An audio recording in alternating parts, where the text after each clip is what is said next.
안녕하십니까, 알파스트리트 파트너스입니다. 2024년 1월 3일 수요일 마감시장 보겠습니다. 코스피 지수가 2.34% 빠져서 2607로 마감을 했습니다. 오늘 코스피 거의 폭락 장세를 보였는데요. 참 살짝 우려하던 일이었는데요. 그게 오늘 터졌습니다.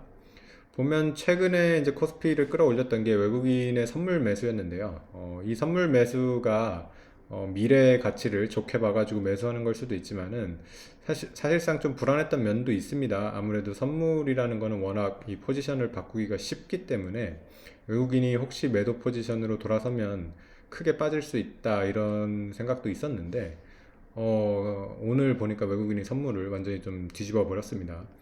그래서 오늘 수급을 보시면 기관이 지금 1조 2천억 매도가 나왔는데 기관 같은 경우는 이 매도가 지금 프로그램 매도입니다. 그래서 선물이 지금 끌어내렸기 때문에 기관에서는 이제 차익 거래로 매도 물량이 많이 나왔습니다. 그래서 지금 외국인들의 이런 선물 매매를 보면 참 어지럽습니다. 지금 어떤 방향성이 있다고 지금 볼 수가 없을 것 같고요. 그냥 변동성을 이용해 가지고 지금 어떻게 보면 돈을 벌려고 하는 그런 지금 모습으로 보이거든요. 아무래도 우리나라가 여전히 펀더멘탈이 너무 약하다는 거는 뭐 어쩔 수가 없는 것 같습니다. 우리나라 기업이나 뭐 이런 경제가 좀 펀더멘털이 좋으면 이렇게 휘둘리지 않을 텐데 지금 참 너무나도 이렇게 약한 모습을 보여주고 있습니다.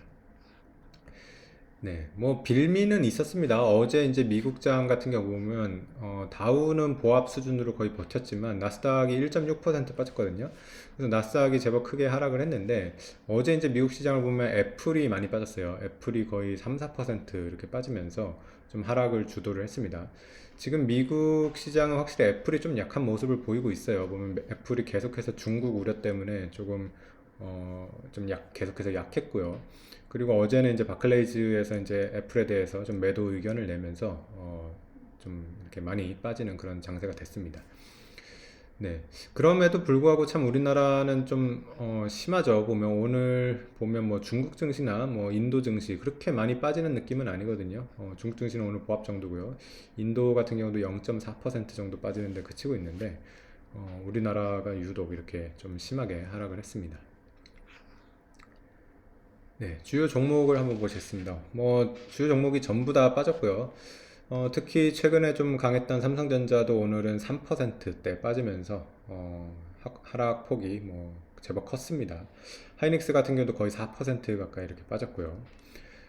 그리고 뭐 현대차 그룹주도 3%대 이상, 그리고 네이버 카카오도 2%대 이상, 금융주도 대부분 2% 전후 이렇게 빠졌고요. 그리고 계속해서 약했던 2차전지 오늘도 이렇게 많이 빠졌습니다. 에너지솔루션도 3%, 포스코퓨처엠은 5%가 넘었고요. 삼성 SDI도 4%대, 그리고 포스코홀딩스도 3% 가까이 이렇게 빠지면서 2차전지는 참 많이 하락을 한 것 같은데도 여전히 여기서 계속 더 빠지고 있습니다. 그래서 어, 뭐 전면적으로 이렇게 좀 하락을 했다고 봐야 될 것 같고요. 그나마 조금 이제 괜찮았던 게 뭐 셀트리온 정도였던 것 같아요. 셀트리온 정도만 거의 보합 수준. 이 정도에서 어, 네, 보합 정도에서 이제 마무리를 했습니다. 그래서 뭐 전체적으로 다 빠지는 가운데 겨우 뭐 셀트리온 정도 하나만 이렇게 보합으로 버티는 그런 장세가 됐는데 참 어렵네요. 지금 우리 이 시장 같은 경우는 조금 상승으로 가나. 특히 이제 어제 이제 윤석열 대통령이 이제 좀 주식시장에 좀 우호적인 발언을 하면서 기대를 했는데 참 그 기대를 이렇게 참 찬물을 끼얹는 이런 큰 하락이 나왔습니다. 그래서 뭐 어제 오른 거는 물론이고 최근에 좀 올랐던 거를 전부 다 지금 반납하는 그런 수준이 됐습니다. 그래서 2600선을 겨우 지키고 있는 그런 모습이 됐습니다.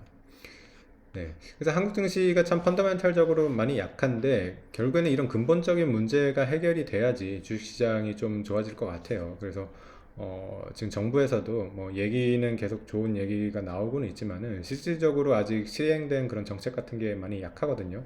그리고 사실 뭐 금투세 폐지나 상법 개정 같은 것도 다 좋은 얘기기는 하지만은 핵심은 또 건들지 않았다는 게 좀 문제인 것 같아요. 지금 우리나라 코리아 디스카운트의 가장 핵심적인 문제는 중복 상장이랑 그리고 주주 환원이 제대로 안 된다는 거죠. 그래서 그런 가장 핵심이 좀 문제가 해결이 돼야지 주식시장이 좀 추세적으로 오를 수가 있는데 어, 글쎄요. 계속 의지는 좀 보이는데 아직까지는 결과가 나오지 않는다는 그런 것들이 좀 안타까운 것 같습니다. 네. 그래서 뭐 오늘 일단은 하루 빠진 거기 때문에 이게 그러면 추세를 꺾고 다시 하락장으로 들어서느냐. 네. 그렇게 보기에는 너무 좀 이른 것 같아요. 그래서 하루 일단은 크게 움직였다는 걸로 생각을 해야 될 것 같고 앞으로 이제 미국장이 어떻게 되냐에 따라 가지고 좀 또 눈치를 보지 않을까 그렇게 생각이 됩니다. 일단 미국이 뭐 다우지수 기준으로는 상당히 잘 버티고 있어가지고 미국장이 그렇게 쉽게 꺾일 것 같은 느낌은 아니거든요. 그래서 어제 사실 나스닥이 빠진 것도 애플 영향이 좀 컸고요. 그래서 여전히 지금 미국은 AI 쪽을 비롯해가지고 마이크로소프트, 엔비디아 이런 주식들이 워낙 강하기 때문에 AI에 대한 기대감은 여전히 살아있는 그런 상황입니다. 그래서 그런 쪽이 다시 좀 힘을 내가지고 상승장을 계속 이어나갈 수 있다면 뭐 코스피도 다시 따라오지 않을까 그렇게 생각은 됩니다. 네, 오늘 시황은 여기까지 하겠습니다. 감사합니다.